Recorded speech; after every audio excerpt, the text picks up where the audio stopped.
नमस्कार दोस्तों, आज हम यूरिन रूटीन की रिपोर्ट लेके आया हूँ। यूरिन आरएम जिसको बोला जाता है। आज हम इसका इंटरप्रिटेशन करने वाले हैं। इसका हम डिटेल में इंटरप्रिटेशन करेंगे और समझेंगे कि किस तरह से आप यूरिन की जो रूटीन की रिपोर्ट है उसको समझ सकते हैं। बेसिकली क्या होता है, जब आपको नॉलेज नहीं होती है तो डॉक्टर आपको किसी भी पैरामीटर पे गुमराह करके डराते हैं। देखिए, ये जो यूरिन की आपकी रिपोर्ट होती है 3 भागों में डिवाइड होती है।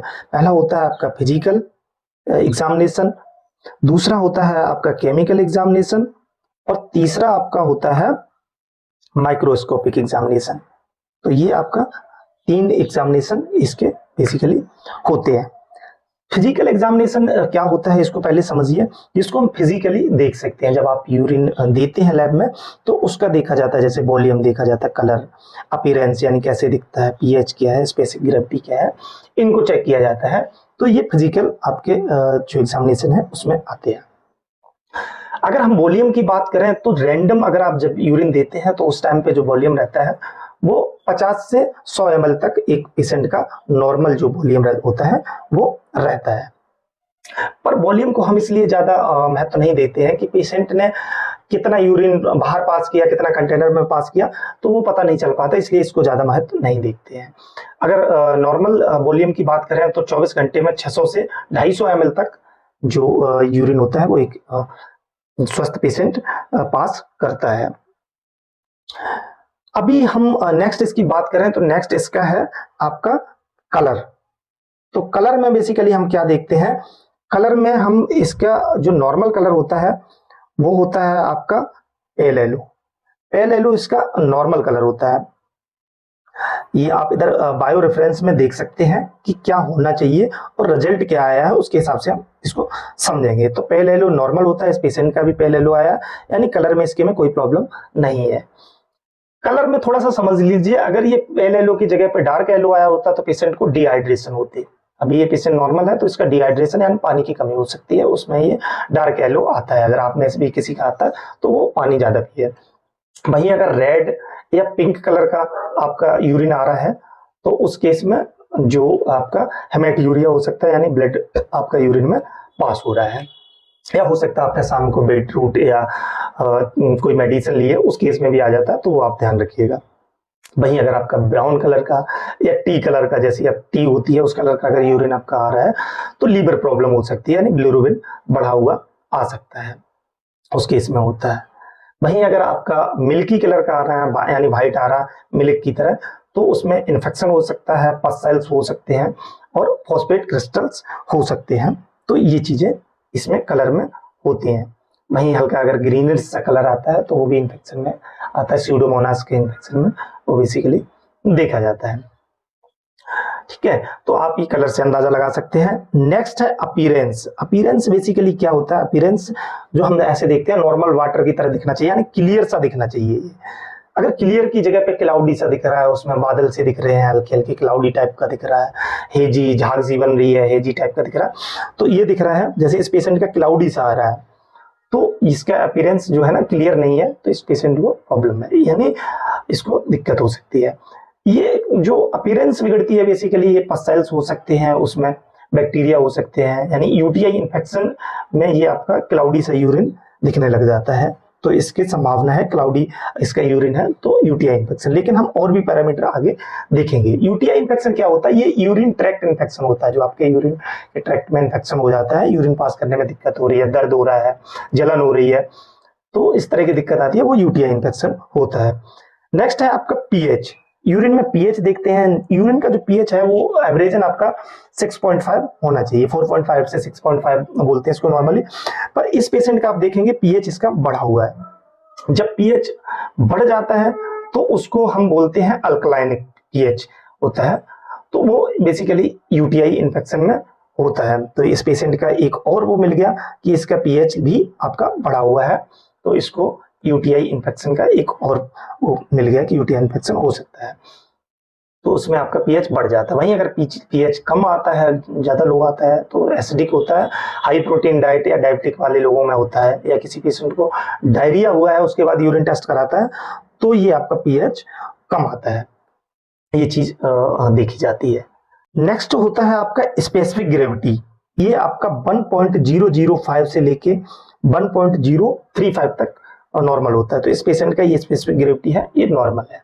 अगर ये लो होता तो पॉसिबिलिटी थी कि ये ओवर हाइड्रेशन यानी ज्यादा पानी पिया हो, ज्यादा पानी की मात्रा बॉडी में हो गई हो, उस केसेस में होता है, या डायबिटीज जो इंसेफेलाइटिस होता है उस केस में, या फिर किडनी ठीक से काम नहीं कर रही है, रीनल डिस्फंक्शन है, उसमें होता है। वहीं ये अगर ज्यादा है, अगर बढ़ा हुआ आता तो उस केस में बेसिकली क्या होता, उस केस में डिहाइड्रेशन हो सकती थी, ग्लाइकोज यूरिया हो सकता था, और प्रोटीन यूरिया का केसेस हो सकता है, यानी यूरिन में प्रोटीन पास हो रहा, उसमें भी ये स्पेसिफिक ग्रेविटी बढ़ जाता है। तो ये था आपका फिजिकल एग्जामिनेशन। अब हम चलते हैं केमिकल एग्जामिनेशन पे। तो केमिकल एग्जामिनेशन को हम समझेंगे कि केमिकल एग्जामिनेशन में हम क्या देखते हैं। देखिए, केमिकल एग्जामिनेशन को हम कैसे करते हैं, इसमें हम एक यूरिन की स्टेप होती है, उसको कंटेनर में डालते हैं, उसको डुबाते हैं, उसमें ये अलग अलग चीजें थी होती हैं कि ब्लड का भी वो लगा होता है, ल्यूकोसाइड का भी लगा होता है, तो ये सब चीज होती है। तो उसमें हम देखते हैं स्ट्रिप में, तो उसमें सबसे पहले हम देखते हैं ब्लड। ब्लड को बेसिकली हम देखते हैं कि ब्लड नील होना चाहिए, ब्लड उसमें नील आना चाहिए, उसका कलर जो नील का कलर होता है वो आना चाहिए। बट अगर वो उसमें ट्रेसेस वाले कलर पे जा रहा है, या 1+ जा रहा है, 2+ जा रहा है, 3+ जा रहा है, 3+ बहुत ज्यादा ब्लड आपके यूरिन में पास हो रहा है तो 3+ माना जाता है। ट्रेसेस यानी थोड़ा थोड़ा ब्लड आपके यूरिन में पास हो रहा है, बहुत ट्रेसेस की मात्रा में ब्लड आपके यूरिन में मिला है, लेकिन नहीं मिलना चाहिए, नील होना चाहिए। ये किस केस में मिलता है, यूरिन में ब्लड जो होता है ये या तो यूटीआई इन्फेक्शन हो सकता है, या किडनी स्टोन होता है, और जब वो आपका यूरेटर में आ जाता है और वो कहीं पे छील देता है, उस केस में भी यूरिन आने लगता है। ट्रॉमा या इंजरी हुई हो उसमें भी ये जो ब्लड है वो मिलने लगता है। तो इसमें ट्रेसेस इसके मिले हैं। तो ये बेसिकली हमने ऊपर देखा था यूटीआई के केसेस लग रहा था, तो ये यूटीआई केसेस में भी ब्लड जो ट्रेसेस मिलते हैं। नेक्स्ट है आपका ल्यूकोसाइट। ल्यूकोसाइट भी नील होने चाहिए। ल्यूकोसाइट होते हैं व्हाइट ब्लड सेल्स को हम इनको बोलते हैं। तो ये इन्फेक्शन के केस में हमारी बॉडी में बढ़ते हैं और तभी ये यूरिन के थ्रू भी निकलने लग जाते हैं कई बार। तो इसमें 2+ आ रहे हैं, यानी बहुत ज्यादा आ रहे हैं, ट्रेसेस नहीं, सीधा 2+ आ रहा है, यानी ल्यूकोसाइट 2+ में पॉजिटिव आ रहा है। तो इसको यूटीआई इन्फेक्शन का एक और हमें आइडिया लग गया है कि यहाँ से पता लग रहा है कि इसको यूटीआई इन्फेक्शन हो सकता है। नेक्स्ट हम बात करेंगे यूरिन में प्रोटीन की। प्रोटीन भी नील होना चाहिए, हमारे यूरिन में पास नहीं होना चाहिए। यहाँ पे प्रोटीन की भी ट्रेसेस मिल रहे हैं। प्रोटीन यानी जो प्रोटीन हम लेते हैं वो भी यूरिन में पास हो रहा है। तो प्रोटीन यूरिन में जब पास होता है तो क्या होता है ना कि अगर किडनी या तो आपकी ठीक से फिल्टर नहीं कर रही है, किडनी डैमेज है, उस केसेस में आपके प्रोटीन पास होता है। दूसरा होता है यूटीआई इन्फेक्शन में भी ये पास होता है। हाइपरटेंशन के केसेस में पास होता है, अगर ब्लड प्रेशर ज्यादा है उस केसेस में भी होता है। डायबिटीज के केसेस में भी होता है, या फीमेल्स में प्रेगनेंसी के केसेस में भी प्रोटीन के ट्रेसेस मिलते हैं। नेक्स्ट होता है आपका, नेक्स्ट आता है इसमें आपका यूरिन में ग्लूकोज। ग्लूकोज बेसिकली नील होना चाहिए, यहाँ पे भी नील है। अगर इसमें ग्लूकोज आपका यूरिन में पास हो रहा है तो सीधी सी बात है कि डायबिटीज है पेशेंट को, तो उस केस में ये मिलता है, ग्लूकोज जो है यूरिन में पास होना लगता है। या फिर रीनल ग्लाइकोज यूरिया है, यानी आपको डायबिटीज है उसके साथ साथ आपकी जो किडनी है वो ठीक से काम नहीं कर रही है, तो उस केस में ये पास होने लग जाता है। ऐसा नहीं है कि आपका यूरिन में अगर आप डायबिटिक हैं और ईयर रिसेंटली हुए हैं और फिर भी आपके यूरिन में आने लगता है, कई बार नहीं आता है। ठीक है, नेक्स्ट आता है आपका कीटोन। कीटोन क्या होते हैं, बेसिकली ये नेगेटिव होना चाहिए, इनका भी नील आया है, नील मींस नेगेटिव ही होता है। तो ये जो कीटोन्स होते हैं ये बॉडी कार्ब से एनर्जी बनाते हैं। जब कार्ब्स नहीं मिलते हैं तो फैट ब्रेकडाउन होकर कीटोन्स बनते हैं। तो ये हमारे कीटोन्स होते हैं। ये किसमें होते हैं, ये डायबिटिक कीटो एसिडोसिस के केस में होते हैं। ओवर फास्टिंग के केसेस में भी एक कई बार जो है ना कीटोन होने लग जाते हैं। हाई प्रोटीन डाइट लेते हैं उसमें भी होते हैं। वॉमिटिंग बेसिकली ज्यादा होती है तो उस केस में भी ये हो जाते हैं। या फिर डायरिया के केस में भी ये कीटोन आपके यूरिन में मिल सकते हैं, तो उसके केस में ये मिलते हैं, इनके नील है। नेक्स्ट आता है आपका नाइट्राइट। नाइट्राइट बेसिकली ये भी निगेटिव होना चाहिए, यहाँ पे भी नील है यानी निगेटिव ही है। तो ये क्या होता है, जब कुछ बैक्टीरिया होते हैं जैसे इकोलाई बैक्टीरिया हो गया, ये जो नाइट्रेट होता है उसको नाइट्राइट में कन्वर्ट कर देता है।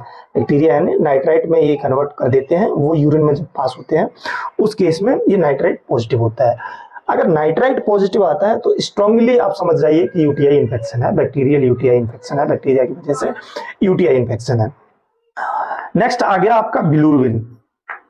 बिलिरुबिन बेसिकली क्या होता है, देखिए बिलिरुबिन जो होता है ना, ये लीवर से जो बाइल के थ्रू निकलता है, जो बिलिरुबिन है लीवर से बाइल के थ्रू ये निकलता है। अगर यूरिन में आए तो लीवर प्रॉब्लम हो सकती है, जैसे लीवर डिजीज होगी या ऑब्स्ट्रक्टिव जॉइंटिस, यानी जिसमें क्या होता है ना, जो आपका जो गॉल ब्लैडर होता है जिसमें हमारा जो बाइल जाके स्टोर होता है, उसमें अगर कोई रुकावट पैदा होती है तो उस केस में जो जॉइंटिस हो जाता है उसको ऑब्स्ट्रक्टिव जॉइंटिस बोला जाता है। तो अगर बिलिरुबिन आपका आ रहा है, पॉजिटिव आ रहा है, तो आपको हो सकता है लीवर डिजीज हो सकता है जॉइंटिस हो, इस तरह के ये आता है जॉइंटिस के केस में।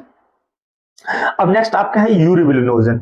यूरिबिलिनोजन बेसिकली क्या है, ये भी बिलिरुबिन का ब्रेकडाउन प्रोडक्ट होता है। तो ये बेसिकली ये भी आपका जब लीवर डिजीज होता है या हीमोलाइसिस होता है या ऑब्स्ट्रक्शन जॉइंटिस होता है, उसी केस में ये भी आपका बढ़ता है। तो इनका नॉट इंक्रीज आ रहा है या नीला आ रहा है, तो ये नॉर्मल है। अब हम चलते हैं इसकी नेक्स्ट पेज पे, जो कि है माइक्रोस्कोपी। देखिए माइक्रोस्कोपिक एग्जामिनेशन जो होती है बेसिकली, ये पहले हमने उसको फिजिकली देखा यूरिन को, उसके बाद उसमें स्ट्रिप डाल के चेक किया। अब उसके बाद हम स्लाइड बना के सेंट्रीफ्यूज करके एक स्लाइड बनाते हैं, उसके बाद इसको हम जो है ना माइक्रोस्कोप में देखते हैं। तो ये हमारा माइक्रोस्कोपिक एग्जामिनेशन होता है। इसमें हम बेसिकली क्या देखते हैं, सबसे पहले आ गई हमारे रेड ब्लड सेल्स यानी आरबीसीज। तो रेड ब्लड सेल्स बेसिकली 0 से 2 तक नॉर्मल माने जाते हैं। अगर 0 से 2 तक आते हैं तो नॉर्मल है। बट इस पेशेंट के आप देखेंगे तो 8 से 12 आ रहे हैं, यानी ज्यादा आ रहे हैं। अब ये ज्यादा किस केस में आते हैं, देखिए जब ये हमारे आरबीसी रेड ब्लड सेल्स होते हैं, यानी हमारे यूरिन में ब्लड आ रहा है, हेमेटूरिया इसको बोला जाता है। तो ये कई केसेस में आते हैं। अगर यूटीआई इन्फेक्शन है उस केस में भी आने लगते हैं, इन्फेक्शन थोड़े ज्यादा दिन से है। किडनी स्टोन है किसी को, उस केस में भी आने लग जाते हैं। तो या फिर ट्यूमर है कोई, या फिर ट्रॉमा के केस में ये आते हैं। तो मोस्टली ये जो किडनी स्टोन और यूटीआई में कॉमन रहते हैं उस केस में, या फिर किडनी में कोई प्रॉब्लम है तो उसमें भी ये कई बार आने लगते जाते हैं। नेफ्राइटिस वगैरह की प्रॉब्लम रहती है, ग्लूमेरुलर नेफ्राइटिस, तो उसमें भी आने लग जाते हैं। नेक्स्ट हमारा रहता है पस सेल्स। पस सेल्स बेसिकली इनको हम WBC भी बोलते हैं। ये 0 से 5 तक इनको हम नॉर्मल मानते हैं, लेकिन इस पेशेंट के देखेंगे तो पस सेल बहुत ज्यादा आ रहे हैं, 60 से 80 तक आ रहे हैं, यानी ये बहुत ज्यादा है। तो इसको बेसिकली क्या होता है, जब पस सेल्स आते हैं तो सबसे ज्यादा कंफर्म हो जाता है कि ये पेशेंट को यूटीआई इन्फेक्शन है। अब आता है एपिथेलियल सेल्स। देखिए एपिथेलियल सेल्स ये भी जो है ना यूटीआई इन्फेक्शन में भी दिखते हैं। वेजाइनल इन्फेक्शन है किसी पेशेंट को, उसमें भी ये बेसिकली दिखते हैं कई बार, या फिर कंटामिनेशन, यूरिन जो कंटामिनेटेड होकर आते हैं उसमें भी कई बार ये दिखने लग जाते हैं। नेक्स्ट आ रहे हैं कास्ट। कास्ट बेसिकली क्या है, ये किडनी ट्यूबल्स में बनते हैं, प्रोटीन मोल्ड होते हैं ये बेसिकली। जैसे ये कास्ट, जैसे हाइलेन हो गए, आरबीसी, WBC कास्ट होते हैं, तो ये होते हैं। तो ये बेसिकली नील है इसमें, और इसमें इसकी रेफरेंस रेंज भी नील है।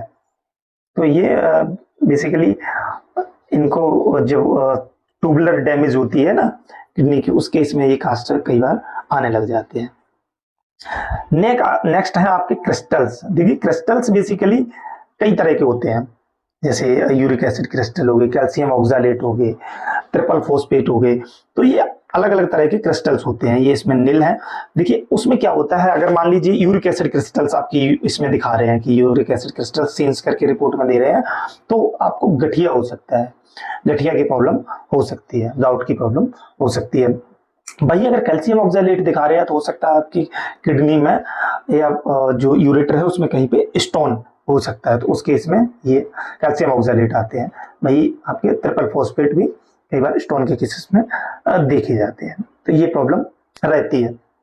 नेक्स्ट है आपका बैक्टीरिया। देखिए बैक्टीरिया बेसिकली ये इन्फेक्शन के केस में देखे जाते हैं, पर ये कई बार हम ज्यादा देर का 2 घंटे से ज्यादा का रखा हुआ यूरिन होता है तो उसमें हम बैक्टीरिया नहीं देते हैं, और बैक्टीरिया हम देखते हैं, बैक्टीरिया में दिखते हैं और वो इन्फेक्शन के केस में दिखते हैं। जब पेशेंट को कोई इन्फेक्शन रहता है, यूटीआई इन्फेक्शन है या वैसा कोई इन्फेक्शन है, वेजाइनल इन्फेक्शन है फीमेल्स में, तो उस केस में ये दिखते हैं। नेक्स्ट है ईस्ट। ईस्ट बेसिकली क्या होते हैं? ईस्ट होता है ये फंगल जो इन्फेक्शन होता है हमारे यूरिन में, जैसे किसी पेशेंट को कैथिएटर लगा है उसको फंगल का इन्फेक्शन हो गया, जैसे ये बैक्टीरियल इन्फेक्शन है, ईस्ट दिखते हैं तो फंगल इन्फेक्शन रहता है, फंगस जो रहती है उसमें दिखते हैं, खासकर जब कैंडिडा जो होता है फंगस, उसके केस में ये दिखते हैं। यहाँ पे अगर आपको ईस्ट प्रेजेंट है, अगर आपको ईस्ट प्रेजेंट है तो वो फंगस के केस में दिखते हैं। अब म्यूकस थ्रेड्स जो होते हैं ये वेजाइनल डिस्चार्ज जैसे फीमेल्स में हो रहा है उस केस में मिलते हैं। इन्फ्लेमेशन या इरिटेशन जब बढ़ जाती है उस केस में ये वेजाइनल में जो है ना, वेजाइनल के थ्रू म्यूकस थ्रेड्स मिलने लग जाते हैं, म्यूकस के धागे टाइप के होते हैं वो दिखते हैं, उसमें बहुत रेयर केस में मिलते हैं। ऐसे ही आपके अमोर्फस जो मटेरियल्स हो गए, ये बेसिकली वैसे तो नील होते हैं, पर ये जो किसी के में प्रेजेंट होते हैं, नील एब्सेंट एक ही चीज होती है, तो ये किसी में प्रेजेंट अगर होते हैं तो उसको प्रॉब्लम रहती है। ये बेसिकली हमारे पास जो यूरेट्स होते हैं वो एसिडिक यूरिन होता है उसमें ज्यादातर देखने को मिलते हैं। तो अभी हम देखते हैं इसके पेशेंट के, देखिए इसके पेशेंट के में बेसिकली क्या है, आरबीसीज भी आ रहे हैं, ठीक है, पस सेल्स भी आ रहे हैं, एपिथेलियल सेल्स भी आ रहे हैं, देख रहे हैं आप, ये तीनों चीजें इसके ज्यादा आ रही हैं नॉर्मल से। वहीं अगर हम फर्स्ट पेज पे इसके जो फिजिकल और केमिकल एग्जामिनेशन में देखें तो यहाँ पे क्लाउडी दिख रहा है, ठीक है, यहाँ पे ल्यूकोसाइड पॉजिटिव आ रहा है, ब्लड ट्रेसेस आ रहे हैं और प्रोटीन यूरिया ट्रेसेस आ रहा है, तो इससे इंडिकेट होता है कि इसको, हाईली इंडिकेट होता है कि इसको यूटीआई इन्फेक्शन है। इस पेशेंट की मैं आपको कल्चर रिपोर्ट भी दिखाऊंगा, इस पेशेंट का कल्चर का भी टेस्ट हुआ है, क्या आता है रिजल्ट वो भी मैं आपको शो कराऊंगा और उसको भी अच्छे से आपको समझाऊंगा। तो आशा करता हूँ वीडियो अच्छा लगा, अगर वीडियो अच्छा लगा तो वीडियो को जरूर लाइक करें, लोगों तक शेयर करें, और इसी तरह के वीडियो देखने के लिए आपको भी कोई अगर रिपोर्ट इंटरप्रिटेशन चाहिए तो आप रिपोर्ट भेज सकते हैं मुझे इसी पे, पर शर्त ये है कि आप प्लीज अगर यूट्यूब पे देख रहे हैं तो सब्सक्राइब कर लीजिएगा, फेसबुक पे देख रहे हैं तो फॉलो कर लीजिएगा। तो और उसके बाद आप मुझे जिस भी रिपोर्ट का आपको इंटरप्रिटेशन चाहिए वो भेज सकते हैं या नाम भेज सकते हैं कि उस पर मैं आपको वीडियो बना के इसी तरह से समझा दूंगा। Thank you for watching, have a nice day, bye bye.